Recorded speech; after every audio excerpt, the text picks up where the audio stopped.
most of what you think and most of what you say are the opinions of other people.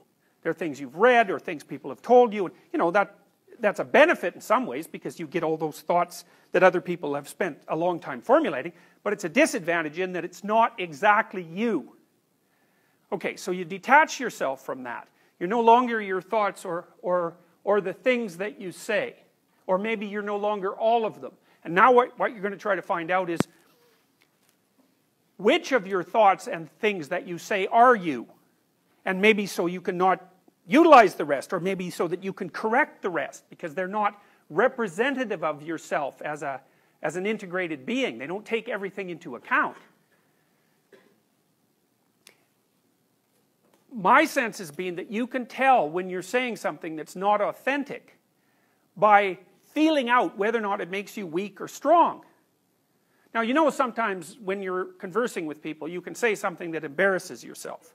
Now, Nietzsche said, for example, everyone has perjured themselves at least once in the attempt to maintain their good name. Something like that. It's not an exact quote, but I've got the gist of it right. So maybe you're saying things to impress someone, or you're saying things to remain part of your political group or your social group or whatever, or maybe you have attributes, personal attributes that might be positive that you're ashamed of, and so you're not going to speak about them. So there's a falseness about your self-representation. Watch for 2 weeks and see. Make a rule that if you start to say something and it makes you feel weak, it's hard to describe exactly what that means. To me, what it means is that I can feel things coming apart, sort of in my midsection, so I think it's an autonomic phenomena. And the subjective sense is of falsehood. It's like I've just stepped off the solid ground and onto something that doesn't support me well, and it feels like a self-betrayal. So that's existential inauthenticity. You can feel it right away. And then the rule is, shut up if that happens. Stop talking. And then feel around and see if you can find some words that you can say in that situation that don't produce that sensation. And it's like, you see this played out in different forms of drama. So there's a scene in The Lord of the Rings, for example, where I believe it's Gollum and Bilbo.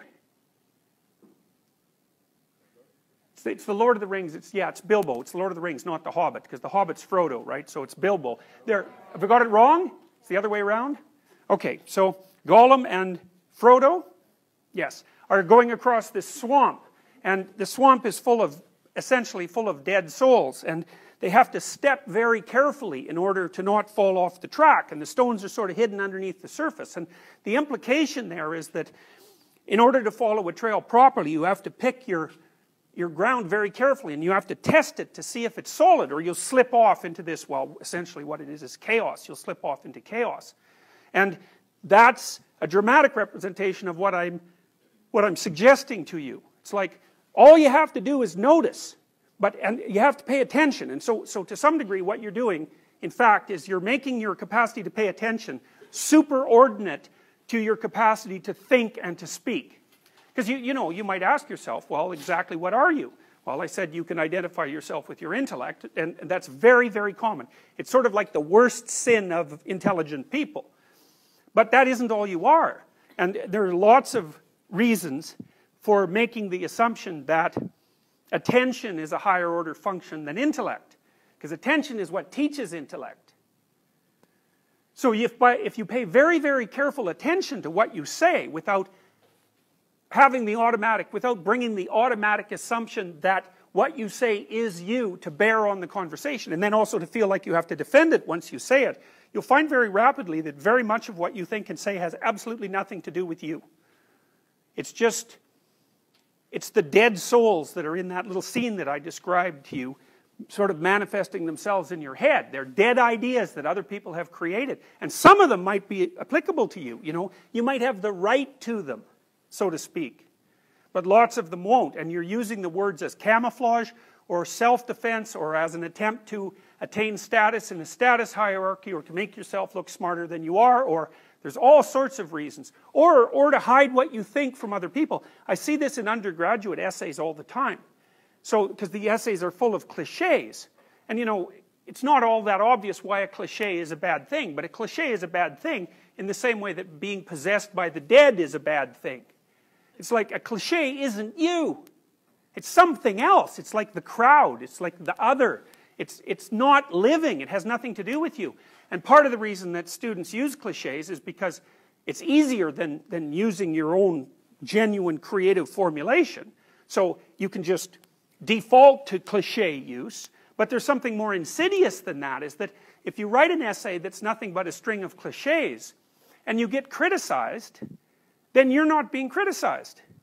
What's being criticized is the cliches, and you can hide behind that, and the part of you that's wise but treacherous thinks, well, the criticism doesn't really apply to me because, you know, I didn't really say what I thought. And then there's this kind of sense you get that you've gotten away with something, which is a terrible thing. So when I read undergraduate essays, what I see very frequently is, especially the first essays, just nothing but cliches. It's awful. It's dull. You can hardly stand reading it because there's nothing in it that's gripping or alive. And then maybe the second essay, you can see there's a layer of cliche, and then now and then the person will be brave enough to poke up a thought of their own. It'll just sort of poke up somewhere maybe in 3 pages in. It's like this little green shoot that's barely alive, and the person is brave enough to pop it up in the hope that, you know, maybe it won't get walloped down with a sledgehammer.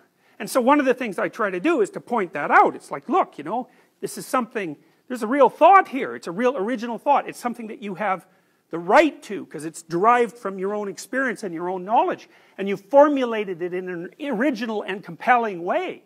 But the problem with that is that if you get criticized for that, you're just going to pull right back into your shell, right? Because that hurts, because it's actually part of you that you've exposed. And that's a terrifying thing, to expose yourself like that. But it's an absolute prerequisite to genuine communication and thought.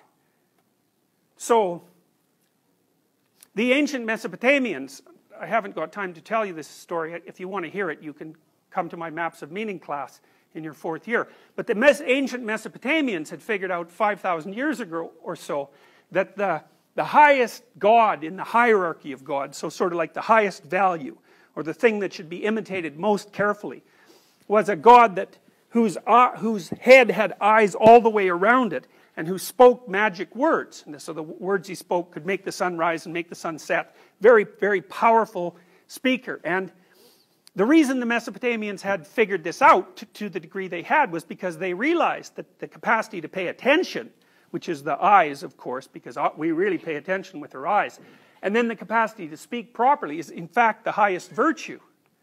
And so then you can check yourself. You can see. All you have to do is listen, like you would listen to someone else. And you have to feel, you think, do I actually believe that? Is that actually my thought? And really, I'll tell you, what you'll find is 95% of what you say has nothing to do with you. So it's quite shocking to do this, because you'll start to say something, and you'll think, oh, that doesn't feel quite right. Like, it doesn't make me feel solid when I say it.